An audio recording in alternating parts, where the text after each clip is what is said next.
20 ya.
sifat yang wajib pada digetanya.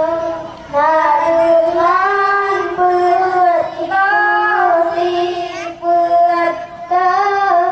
sifat setiap amanah beliau katakan meski bagaimana setiap bertai hari tutanya mustahil sulit hari tutanya meski bagaimana amanah terpercaya dari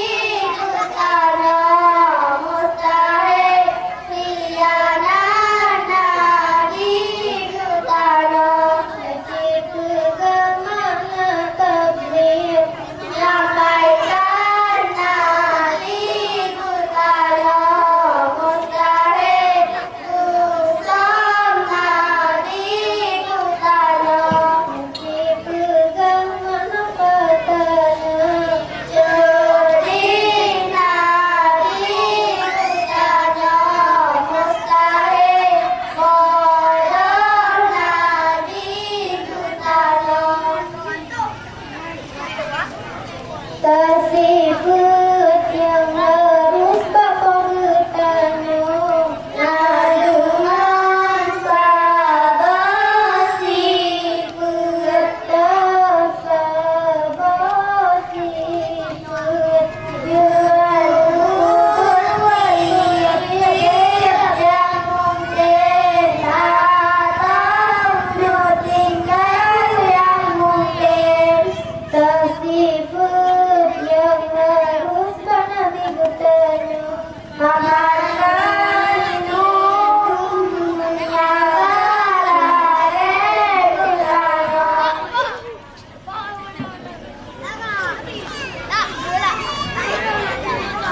sallallahu wasallam ala nabi sayyidina Muhammadin wa alihi wa sahbihi ajma'in sallallahu wasallam ala nabi sayyidina Muhammadin wa alihi wa sahbihi ajma'in rahmat Allah di atas Nabi serta ahli dan keluarga yang lainlah orang yang ikut yang sembah makhluk Allah yang kaya sallallahu wasallam ala nabi sayyidina Muhammadin wa alihi wa sahbihi Allah yang kaya wahai Nabi yang taat namrah wahai Nabi yang sabar merah dan salain segata rupahan satu Tuhan kerja sallallahu wasallam ala nabi sayyidina Muhammadin wa alihi wa sahbihi ajma'in ya Muhammad ya Habibi neprai kamu bauleh titik sina neprai ya Muhammad nabi Jumat kemudian hari sallallahu wasallam ala nabi sayyidina Muhammad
dapat kami persembahkan. Lebih dan kurang kami mohon maaf. Wabillahi taufiq wal hidayah.